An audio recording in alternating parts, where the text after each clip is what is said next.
네, 오늘 이 베드로전서 2장의 말씀, 우리 어제 계속되었던 하나님의 백성들로서 준비해야 될 것, 우리 13절부터 여러 가지 권면을 크게 이제 4가지로 받았었습니다. 첫 번째는 뭐냐? 마음의 허리, 생각의 허리를 동이고 근신하여라, 깨어 있어라, 다른 것에 취하지 말아라. 그러면서 온전한 은혜에 대한 소망, 주 예수의 재림에 대한 소망을 간직해라. 이게 첫 번째였고요. 두 번째는 뭐냐? 이제 존재에 대한 부르심이었습니다. 너희도 모든 행실에 거룩한 자가 되라. 존재로의 부르심, 거룩한 존재로의 부르심. 세 번째는 뭐냐? 삶의 방식. 너희가 이 땅에 나그네로 있으며 두려움으로 살아라. 하나님을 경외하는 두려움, 이웃의 상처를 줄 것에 대한 이웃에 대한 두려움, 또 제국에 대한 두려움도 있죠. 이것을 하나님 두려움으로, 이웃에 대한 두려움으로 살아라. 그 다음 이제 4번째는 뭐냐? 이제 너희들이 뜨겁게 사랑하라. 진리를 순종함으로 너희 영혼이 순수하게 되었으니, 거짓없이 사랑하게 됐으니 뜨겁게 사랑하라. 그래서 나그네로서의 이 땅을 살아가는 삶의 준칙에 대해서 말씀을 합니다. 그러면서 이제 한 가지 더를 이제 오늘 본문에 말씀하죠. 오늘 말씀 1절에 보면 그러므로 이렇게 되어 있습니다. 그러므로는 그 전에 썩지 아니할 씨로 거듭나고 거짓없이 사랑하기에 이르렀으니, 그러므로 모든 악독과 기만과 외식과 시기와 모든 비방하는 말을 버리고, 여러분 이 악독, 기만, 외식, 시기, 그리고 비방하는 말, 이런 것들을 다 뒤로 하고, 이 버리고라는 말은 옷을 벗는다, 이런 의미입니다. 옷을 벗으면 이제 빨래통에 집어넣어야죠. 그리고 새로운 옷을 입어야 됩니다. 그러니까 이게 다 내어버리고, 그러니까 과거로 완전히 이제 뒤로 벗어버리고, 버려버리고, 그 다음에 갓난 아기들 같이 순전하고 신령한 젖을 삼아라. 자, 이것이 이제 5번째 권면입니다. 이제 성도, 이 땅에 나그네로 사는 성도는 순전하고 신령한 젖을 사모하며 살아가야 한다라는 것이죠. 여기 순전한 젖, 그리고 신령한 젖, 2가지가 나오는데, 순전하다라는 게 영어로 하면 퓨어입니다. 퓨어. 퓨어 그러면 불순물이 섞이지 않았다, 이런 뜻이죠. 그러니까 아무것도 섞이지 않은 말씀으로. 또 신령한 젖이라고 할 때 이제 신령하다라는 게 이제 로기코스라는 단어인데, 이게 어디에 나오냐면 로마서에 이는 너희가 드릴 영적 예배니라 할 때 그 영적 예배, 이게 이제 똑같이 로기코스라는 단어가 나옵니다. 로기코스는 로고스에서 나왔죠. 로기코스 그러면 이제 로직이라는 말도 이제 여기서 어원이 됐고, 말씀이다, 또 이성, 이런 의미의 로기코스, 그러니까 이성적이고 논리적이고, 그러니까 이제 이 합당한, 요것에 맞는, 논리적으로 상응하는 합당한 젖이라는 말이죠. 그러니까 이제 악독과 기만과 외식과 시기와 비방하는 말, 이것이 일종의 이 세상에서의 세계관과 생각하는 체계를 구성한다면, 이제는 너희들이 말씀으로 이에 대응하는 일종의 세계관, 일종의 이제 새로운 사고 방식, 또 새로운 중심을 갖고 나아가라. 그래서 신령한 젖, 그러면 이에 상응하는 젖, 이 세상과 대응하는, 이 세상의 악독과 기만과 외식과 시기와 비방하는 말에 대응하는 신령한, 합당한, 상응하는 젖, 말씀을 사모하라라고 그러죠. 그래서 여기서 신령한 젖은 spiritual milk로 영어 성경에 번역을 합니다. 영적 젖, 영적 우유인데, 사실 이게 영적 우유라는 게 이 어그러지는 세상과 대응할 수 있는 하나님의 말씀, 그리고 그 말씀의 체계가 중요하다라는 겁니다. 이것은 그로 말미암아 너희로 구원에 이르도록 자라게 하려 함이라 그러죠. 자, 신령한 젖, 이것이 구원에 이르도록 자라게 한다. 여러분, 이제 이 베드로전서 1장에 우리가 과거적 구원, 현재적 구원, 미래적 구원에 대해서 이제 나누었는데, 이 젖을 끝까지 사모하는 마음을 갖고 갈 때 미래적 구원, 주님과의 아주 친밀한 관계와 하나됨으로 나아갈 수 있고, 우리의 몸의 부활을 경험할 때까지 나아갈 수 있게 되는 거죠. 이게 하나님과의 친밀한 관계로 나아가는 겁니다. 그러면서 너희가 주의 인자하심을 맛보았으면 그리하라. 인자하심을 맛보았으면 그리하라. 그러니까 주의 인자하심을 맛보았으면 신령한 젖을 계속해서 사모하라는 거죠. 맛있는 음식을 먹으면 또 먹고 싶은 것처럼 이 어그러지는 세상의 기만과 외식과 시기와 비방하는 말을 버리고 이제는 신령한 젖을 너희들이 맛보았으면 계속 사모하라는 것이죠. 여러분, 히브리서 6장 4절 이하에는 아주 엄중한 경고가 포함이 되어 있습니다. 자, 히브리서 6장을 한번 보시죠. 6장 4절에 보면 한번 빛을 받고, 356쪽입니다. 한번 빛을 받고 하늘의 은사를 그 다음에 맛보고, 이렇게 되어 있죠. 그 다음에 5절에 하나님의 선한 말씀과 내세의 능력을 맛보고, 이렇게 나옵니다. 맛보고도 6절에 타락한 자들이 있다라는 거죠. 이런 사람들은 아주 회개하고 돌아올 가능성이 없는데, 하나님의 은사를 맛보면 그 맛본 걸로 끝나는 게 아니라 끝까지 계속 가야 된다는 거죠. 여러분, 나를 살리는 말씀에 사로잡혀 평생을 살아갈 수 있기를 축원드립니다.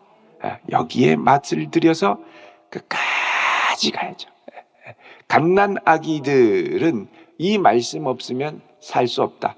젖 없으면 살 수 없죠. 마찬가지로 우리도 갓난 아기들과 같은 심령으로 이 말씀 없이 우리는 살 수 없습니다 라고 고백하며 가야 한다는 겁니다. 베드로가 평생 이렇게 살았습니다. 말씀 없이 나는 살 수가 없다. 주님의 말씀을 붙드는 게 얼마나 중요한가. 이 베드로는 자신의 이 제자로서 주님을 따라갈 때 자기 욕심으로 주님을 따라갔던 때가 있었죠. 그때가 언제냐? 이제 가이사랴 빌립보로 갈 때, 야, 사람들이 나를 누구라 그러더냐? 그러자 뭐 누구는 엘리야, 뭐 누구는 세례 요한, 너희는 나를 누구라 그러냐? 그러니까 베드로가 주는 그리스도시요 살아계신 하나님의 아들입니다. 주님이 박수를 짝짝짝 치셨는지는 모르지만, 야, 네가 복이 있구나. 이걸 너에게 알게 하시는 분은 하나님이시다. 사람의 힘으로 알 수 없는 거다. 그러면서 내가 내 이 믿음의 고백 위에, 이 믿음의 고백 위에, 이 위에 교회를 세우겠다 그러죠. 이 반석 위에 교회를 세우겠다. 이제부터 너희의 이름은 게바 반석이다, 이렇게 얘기하십니다. 그래서 주는 그리스도 살아계신 하나님의 아들이라는 이 믿음의 고백 위에 베드로와 교회를 세우셨는데, 문제는 뭐냐? 요거를 주님이 이 고백 위에 세웠으면 끝까지 이 고백과 이 말씀을 붙들고 잘 세워야 되는데 욕심이 앞섰죠. 예수님이 십자가 지신다고 그러니까 절대 안 됩니다. 그래서 예수님이 뭐라고 그러십니까? 사탄아 물러가라 그러시죠. 그리고 베드로는 그 이후에 주님의 말씀에 순종하는 게 아니라 왜 십자가를 지시나 이해를 못하고 결국은 예수님을 부인하는 데까지 이르렀습니다. 나중에 주님이 다시 찾아와서 회복시켜 주시지만, 베드로는 이 경험을 통해서 정말 순전하고 신령한 젖을 사모하는 게 얼마나 중요한지, 내 생각이 개입돼서 예수님을 막으려고 그러고, 내 생각이 개입돼서 이러다가 다 실패라고 생각하고 다 뿔뿔이 흩어져 도망가 버리고 이러면 안 된다는 것을 뼈저리게 경험했던 사람입니다. 그래서 끝까지 순전하고 신령, 내가 망해도 말씀으로 망하고, 말씀으로 망할 수는 없죠. 그러니까 어딜 가든지 이 말씀을 붙들고 내가 살리라. 흥해도 이 말씀으로 살리라. 말씀과 함께 간다. 이게 확고하게 박혔던 것입니다. 자, 4절에 뭐라고 하나 보십시오. 사람에게는 버림받았으나 하나님께는 택하심을 입은 보배로운 산 돌이신 예수께 나아가라. 자, 놀라운 고백을 합니다. 산 돌, 부활하신 돌 그리스도를 말하죠. 여러분, 베드로가 이미 그 예수를 고백하는 믿음 위에, 그 반석 위에 주님의 몸된 교회를 세우는 주춧돌로 쓰임을 받았죠. 그래서 베드로가 이 경험이 있습니다. 여러분, 특별히 이 산돌, 이 돌 위에 주님께서 교회를 세우겠다는 것은 구약의 시편과 이사야의 여러 곳에 예언을 하고 말씀을 한 적이 있습니다. 그래서 5절에 너희도 산 돌같이 신령한 집으로 세워지고, 자, 여러분, 신령한 집으로 세워지는데 이게 이제 신령한 집이 스피리추얼 하우스입니다. 하나님의 영적인 집, 산돌같이라고 되어 있죠. 진짜 돌 위에 세운 집은 어디냐? 예루살렘이죠. 돌 위에 세운 성전, 예루살렘 성전. 근데 예수님이 돌 위에 돌 하나도 남지 않고 무너지리라 라고 말씀하셨습니다. 베드로가 있을 때는 아마 이 성전이 그대로 있을 가능성이 큰데 곧 성전이 멸망할 임박한 종말을 기대하고 있었죠. 그리고 이제 마가복음이 쓰여졌던 시대에는 베드로전서가 먼저 쓰여졌으면 이제 무너졌죠. 그리고 마태복음 때 무너지고, 그래서 이제 요 부분들을 이제 마음의 염두에 두었을 가능성이 큽니다. 자, 신령한 집으로 세워지고, 예루살렘 돌 위에 세운 집 말고 거룩한 믿음의 고백 위에 세워지고, 그 다음에 예수 그리스도로 말미암아 하나님이 기쁘시게 받으실 만한 신령한 제사를 드릴 거룩한 제사장이 될지라. 거룩한 제사장이 될지라. 교회의 중요한 사명이 됩니다. 그러니까 교회는 신령한 성전이 되어야 되고, 또 교회를 이루는 모퉁이 돌과 같은 이 돌로 이루어진 성도들은 뭐가 되어야 되느냐? 제사장이 되어야 한다는 겁니다. 그러면서 이 성경의 예언이 어떻게 교회에 이루어졌는가를 말씀하는데 6절에 보라, 내가 택한 보배로운 모퉁이 돌을 시온에 두노니 그를 믿는 자는 부끄러움을 당하지 아니하리라. 여기 나눠주에 보면 이사야 28장 16절의 말씀이죠. 자, 이 말씀처럼 시온에 보배로운 모퉁이 돌이 세워질 것이다. 그러면 이 보배로운 모퉁이 돌은 뭐냐? 7절에 믿는 너희에게는 보배이나 믿지 않는 자에게는 건축자들이 버린 돌이 된다. 또 부딪히는 돌과 걸려지게 하는 바위가 되었다 하셨느니라. 이게 이제 이사야입니다. 이것도 8장 14절. 앞에 건축자의 버린 돌이 모퉁이 돌이 됐다는 건 시편 118편 22절이죠. 여러분, 이 신령한 집으로 세워지는 거는 그냥 단순히 왜 자꾸 이 위에 집이 세워지고 돌 얘기를 하느냐? 이게 다윗 언약과 깊은 관련이 있기 때문에 그렇습니다. 다윗에게 하신 약속, 사무엘하 7장 13절을 한번 보십시오. 구약의 예언 중에 아주 중요한 이 언약 중에 이 다윗 언약이 있습니다. 사무엘하 7장 13절 보시면, 그는 내 이름을 위하여 집을 건축할 것이고 나는 그의 나라 왕위를 영원히 견고하게 하리라. 자, 예수님이 오시는데 뭐 하시는 분이냐? 건축자, 집을 건축할 분이다 라는 거죠. 그리고 주님은 이 나라와 왕위를 견고하게, 그 위에 견고한 주춧돌로 나라의 주춧돌을 세울 것이다. 그러니까 여기서는 이제 다윗의 후손을 이야기하는 건데, 이게 구속사적으로 성취될 때는 다윗의 후손인 그리스도를 통해 이루어질 하나님의 나라를 말하는 것입니다. 그래서 여기 계속해서 이 돌을 이야기하는 것은 예수 그리스도가 다윗의 자손으로 다윗의 언약을 성취하신 분을 은연중에 보여줍니다. 자, 그들의 말씀을 순종하지 아니함으로 넘어지나니 이는 그들을 이렇게 정하신 것이다, 이렇게 얘기를 하죠. 예. 이 걸려지는 바위, 그리스도가 앞에 이제 무릎을 꿇어야 되는데 그 앞에 걸려 넘어지는 바위가 되는 자들이 있다라는 거죠. 그 사람들은 누구냐? 말씀을 순종지 않고 걸려 넘어지는 사람들. 베드로가 예전에 예수님의 말씀 앞에 걸려 넘어졌죠. 다 버리고 부인하고 걸려 넘어졌죠. 그래서 이렇게 말씀을 맛보고도 끝까지 가지 않고 중간에 넘어질 때 이제 위험하게 된다는 겁니다. 그런데 9절에 너희는 이 나그네와 같은 성도들로 된 교회는 택하신 족속, 원래 택하신 족속이라는 말은 이스라엘 선민을 말하는 겁니다. 네, 이스라엘 선민이 누구라고요? 너희들. 이 땅에 나그네로 지내는 이들. 이거는 엄청나게 충격적인 선언입니다. 택하신 이스라엘이 아니라 택하신 이스라엘이 너희다라는 거죠. 택하신 족속. 그 다음에 왕 같은 제사장. 자, 왕 같은 제사장. 여러분, 이단들은 제사장 되려고 목숨 걸고 있습니다. 14만 4천이 돼서 왕 같은 제사장이 돼야 구원을 받고 나중에 이 전 세계에 있는 부자들과 나라의 지도자들이 돈을 싸들고 와서 우리에게 신천지 말씀을 배운다. 이렇게 얘기를 하죠. 네, 여러분, 여기 왕 같은 제사장들, 제사장이 이미 되었다라고 말씀하죠.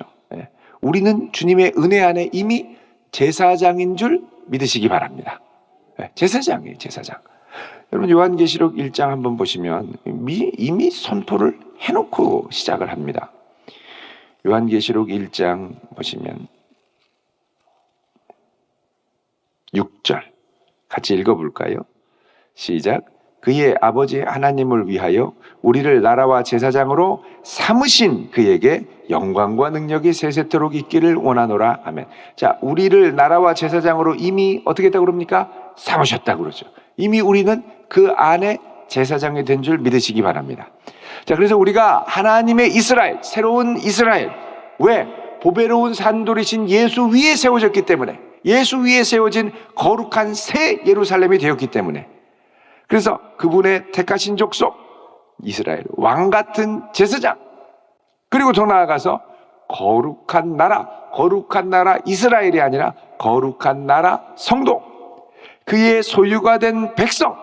여러분, 소유가 된 백성이라는 말은 출애굽기에 나오는 하나님의 언약입니다. 출애굽기에 하나님이 이스라엘을 신의 산으로 불러서 이제 출애굽기 19장 5절 6절에 보면 이들과 언약을 맺으시죠.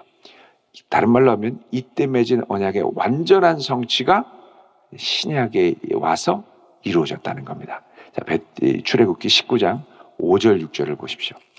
자, 이거 보면 베드로 전서에는 어마어마한 언약 신학과 함께 그리고 예수님의 제자로서 살았던 베드로의 경험이 녹아 있고, 또 믿음으로 구원 얻는 바울의 이신칭의의 복음까지가 더해진, 그러니까는 아주 이게 어떻게 보면 짧은 성경이지만 신학적으로는 어마어마하게 풍성한 신학의 모든 것들이 함축적으로 들어있는. 그래서 사실 이 베드로 전서를 깊이 묵상할수록 베드로의 내공이 느껴집니다. 이게 진짜 어마어마한 것을 풀어내는 거죠. 어마어마하구나, 이런 느낌을 많이 받습니다.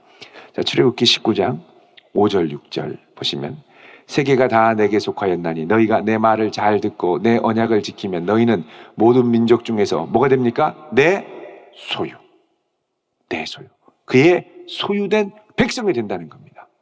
그리고 6절에 너희가 내게 대하여 제사장 나라가 되고 거룩한 백성이 되리라. 자, 신의 산에서의 언약이 성취되면, 잘 지키면 이런 복을 주신다는 거예요. 근데 이게 실패하니까 나중에 예수 그리스도를 통해서 이 복을 우리에게 믿음으로 말미암아 거저 주셨죠. 그래서 이제 우리는 그의 소유된 백성, 거룩한 나라, 왕 같은 제사장이 된 줄 믿으시기 바랍니다. 자, 이렇게 엄청난 은혜를 받은 우리가 제사장으로, 하나님의 말씀을 맡은 제사장으로 어떻게 해요? 어린아이 같이 순전하고 신령한 자들 사모하는 것은 당연한 것이죠. 여러분, 학생이면 공부해야 되는데 학생이 맨날 나이트클럽 가면 학생이 아닙니다. 여러분, 우리가 제사장이 됐으면 제사장답게 가야 되는 거예요. 자, 더 나아가서 이는 너희를 어두운 데서 불러내어 그의 기이한 빛에 들어가게 하신 이의 아름다운 덕을 선포하게 하려 함이라. 자, 이게 뭐냐? 하나님의 말씀, 복음의 말씀을 선포하는, 우리가 예언자, 우리가 예언이라고 할 때는 장래사를 말하는, 미리 얘기하는 게 아니라 하나님의 주신 말씀을 맡아서 선포하는 걸 예언이라고 그랬죠. 그래서 성도에게는 그리스도가 감당했던 3대 사명이 그대로 들어있습니다. 왕으로서의 사명, 제사장으로서의 사명, 예언자로서, 선지자로서의 사명. 이게 이제 다 들어있는 거죠. 10절에 너희가 전에는 백성이 아니더니, 자, 이게 어디에 나오냐면 호세아서에 나옵니다. 여기 보면 내 백성이 아니다, 이거를 로암미라고 합니다. 로암미. 이제는 하나님의 백성 암미가 되고, 그 다음에 전에는 긍휼을 얻지 못하였더니 이거를 뭐라 그러냐, 루하마라고 하죠. 이제는 긍휼을 얻은 자라, 루하마죠. 자, 이게 이제 호세아 2장 23절 이하에 하나님께서 이스라엘 백성을 향해서 이제 이름을, 아이가 이제 호세아가 아이가 태어나니까 이름을 이렇게 붙여라, 이렇게 하면서 얘기를 하시죠. 그러니까 이 이스라엘을 향한 하나님의 약속이 이제는 그리스도 예수 안에 성취되었음을 말씀하는 겁니다. 그래서 이제 이 나그네와 같은 성도, 이 땅에 고난을 받고 살아가는 나그네가 이 땅 가운데 있으면 고난이 있고 하면 참 어렵고, 내가 지금 왜 일어나, 언제까지 일어나, 이런 생각이 들 수 있지만, 사실 너희들이 소유하고 있는 이 복음은 보화고, 이 복음 안에서 너희들이 신령한 산돌이신 그리스도 안에서 너희도 산돌로 그분의 성전, 거룩한 성 예루살렘이 지어져 가고, 그리고 너희들이 왕 같은 제사장이 되고 택하신 이스라엘이 되고 그의 소유된 백성이 되어 언약을 성취한 어마어마한 하늘 유업을 이을 자가 되었다, 이렇게 말씀을 하는 겁니다. 그래서 여러분, 이 땅에서 이 나그네로 살면서 이 어마어마한 사명을 감당하고 나면 이게 요한계시록에 가서 어떻게 되느냐, 이 거룩한 성 예루살렘, 우리가 여기서 주님의 몸된 교회를 이루어가면서 세웠던 이것이 하늘에서 내려오게 되죠. 하나가 되는 겁니다. 그리고 온전한 제사장, 온전한 소유된 백성이 되어 영광을 얻게 되죠. 그래서 이 땅에서 이 나그네의 삶 가운데 하늘 영광을 충분히 바라보고 갈 수 있다는 겁니다. 그래서 우리가 이제는 어떻게 해야 되느냐, 순전하고 신령한 젖을 사모하며 주의 인자하심을 맛보았으면 끝까지 그날이 올 때까지 자라가야 한다는 겁니다. 여러분, 우리가 믿음으로 계속해서 자라갈 수 있기를 축원드립니다.